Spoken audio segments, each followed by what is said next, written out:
So as Raychem RPG, we are leading manufacturer in the electrical industry. And what we do is we manufacture connectors. And when I say connectors, what I mean is you have power being transmitted by the cables, and the cables need to be joined together every time the cable ends, right? So that connector is what we manufacture, which is of a high technology in nature and has to last about 30 to 40 years. And we are a leading market player in India. And the technology comes from our one of the shareholders, which is TE, and RPG is the other joint venture partner. I joined Raychem about 5 years ago, and my responsibility is to grow the business profitably and also make it future ready in terms of adoption of new technologies and also in terms of growing to what we are entitled for in the Indian market space. That encompasses engineering, R&D to manufacturing and in terms of new product launches. So that's kind of my role.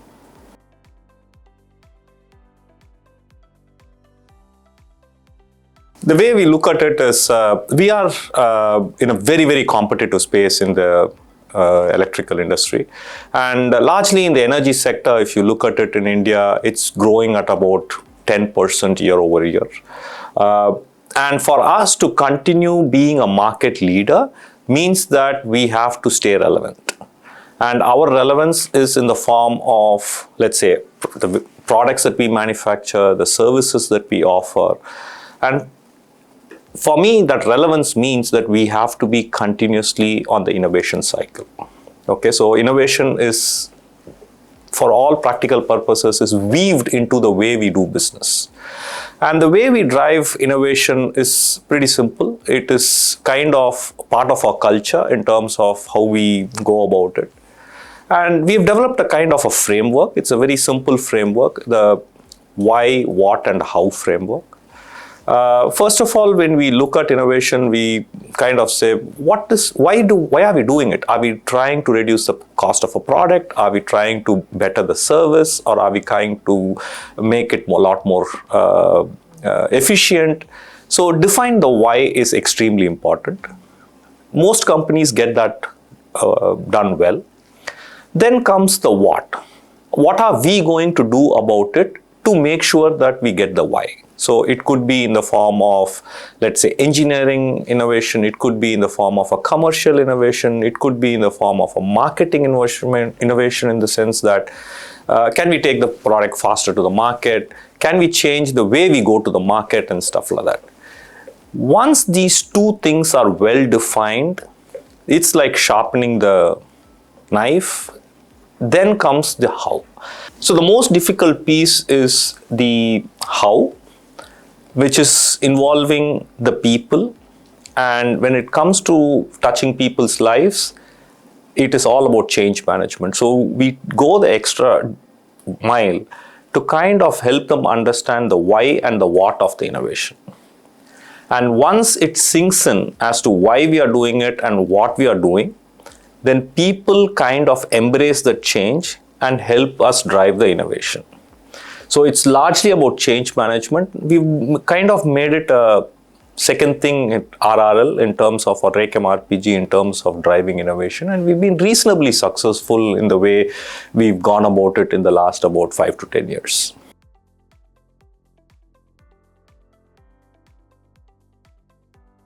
There have been several instances.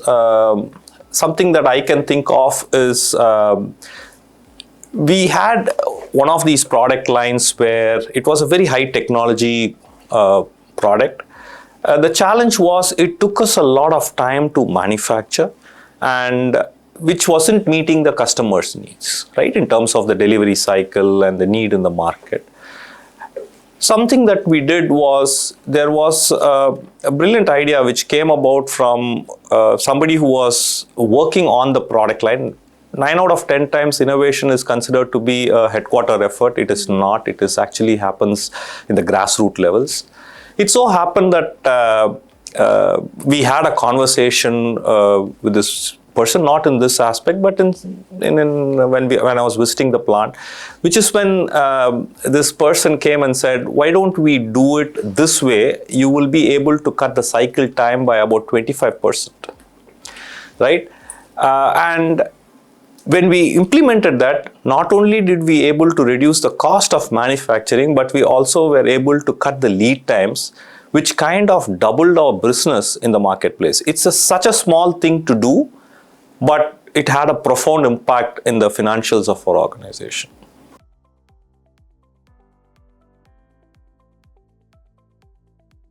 It's, often we get caught in the short term and miss the long term.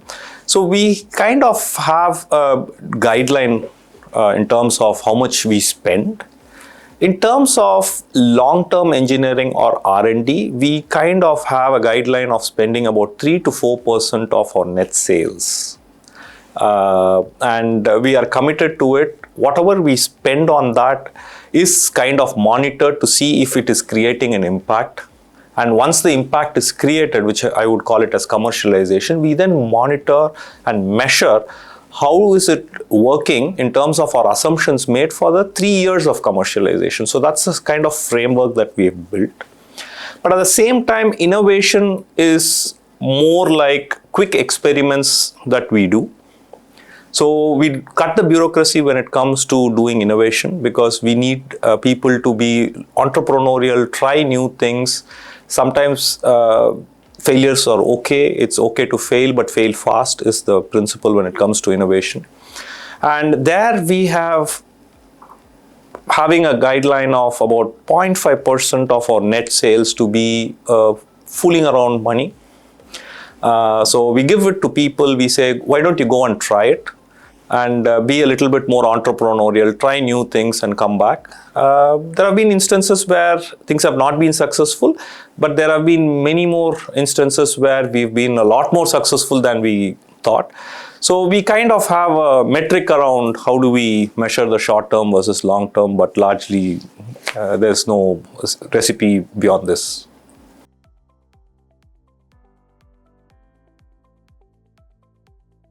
The way I look at it is, brand reputation is less about visibility and more about earning credibility. And credibility equates to the way we build trust with the customers. And in our line of business, it is revolving around 3 things. The way I look at it is, how reliable are our products performing in extreme conditions? That kind of goes with the quality and the technology that comes along with it. The second is, how proactively are we attending to customers when they flag an issue? So the response time and stuff like that. And how consistently are we doing it over a prolonged period of time? The third aspect is, whenever there is a concern flagged, how are we conducting ourselves when under pressure? Are we transparent? Are we demonstrating the right integrity? Are we being fair? I think these are 3 things, in my opinion, which are extremely important to earn the trust of the customer. And if you ask me, reputation to me is about the cumulative result of a lot of choices that we make when we run an organization, and that is when no one is watching. I think that to me is extremely important to earn the right kind of trust from the customer, and that kind of translates to building the reputation for the organization.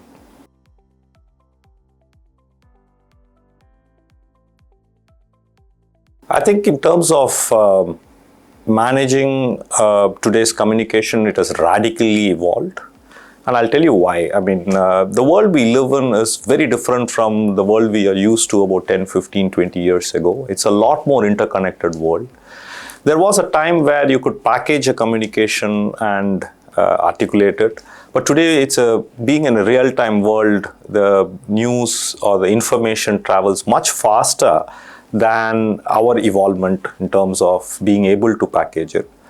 So I think it is largely around how real can you be in terms of managing the stakeholders. And to me, there are three things that is extremely crucial. The first thing is the clarity of our thinking has to be put out there in terms of our intentions. The second thing is the speed at which we do it. And the third thing is the consistency. It cannot be that we say something today and we kind of say diametrically opposite things in a few months or a few weeks. So to me, it is about clarity, speed, and consistency in our messaging and communication. I think that's the mantra that we follow.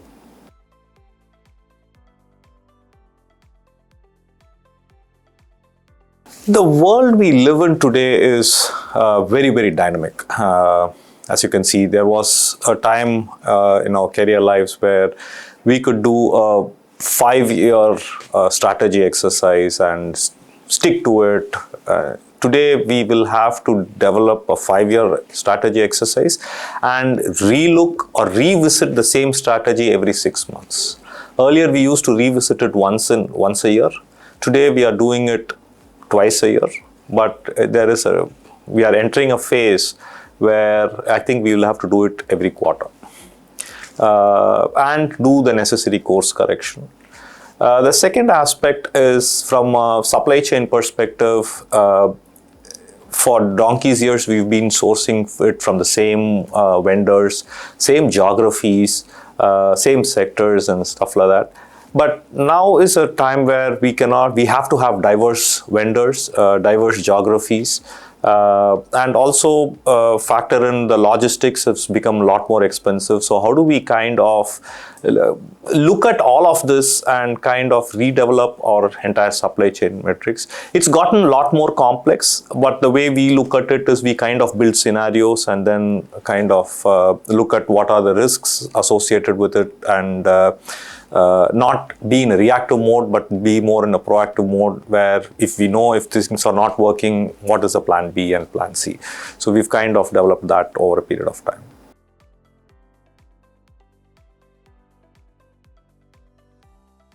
So if you see over the last 3 to 5 years, ever since post-COVID, if I would say, the protectionism has increased. I mean, all the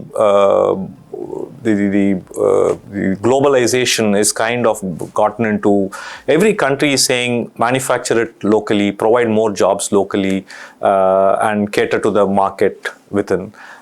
So you see that happening in the US, you see it happening in the Middle East, you see it happening in most other parts of the world. It is but natural. So we will have to kind of course correct the way we were looking at it. A good part of our business was into exports. Now we are relooking at whether it is the right thing to do in terms of manufacturing it in India and shipping it outside. So some things that we've done is 30% of our exports used to be to Europe. We've kind of 2 years back started a local manufacturing in Europe to cater to the European market. We are looking at Saudi as a potential option to cater to Middle East, and we are looking at either Malaysia or Vietnam to cater to the Asia Pacific.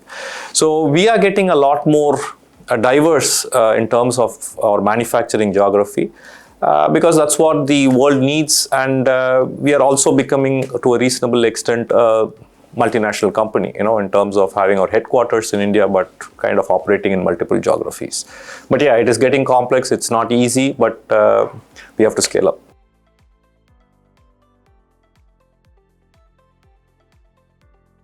And this is the transformation that we are going through currently.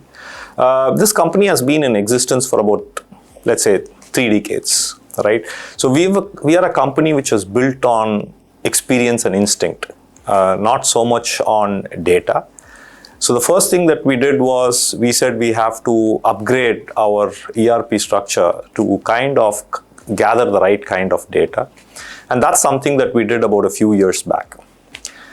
Now, how do we use the data wisely is the question. And we are now, one of the themes that we are running in the company is about making ourselves a data-oriented organization, decisions which are largely backed by data.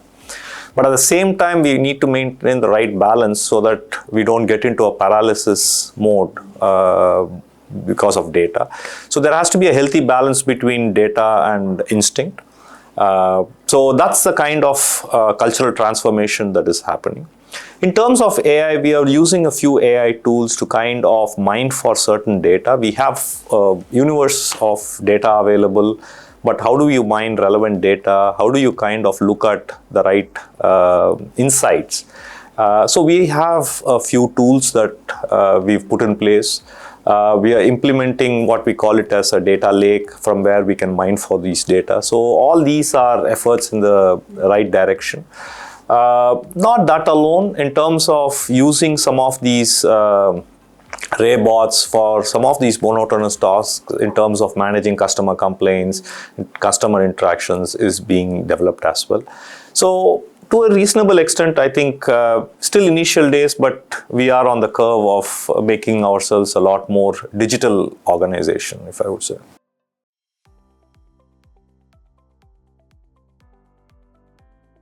The largest challenge that we see is, I would say, in two pockets. The first pocket is there are customers who are moving much faster than we are in the game of adoption of AI. So sometimes catching up with customers' need is extremely difficult, and you continue to play the catch up, right? So that's one aspect where we are lagging.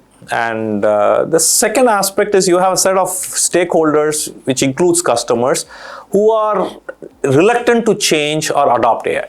They still are in the old school of the way they do business, in the way they want data, and so on and so forth. So unfortunately, we are not able to make the full shift, but we have to cater to both ends of the spectrum. It is a difficult journey because we are learning as we are practicing. So it is something that we are evolving at this point of time. But in my opinion, I think the learning in terms of AI for all of us as professionals is very, very impactful in the way we conduct ourselves and do business. And over a period of time, I think this will kind of smoothen out is how I look at it.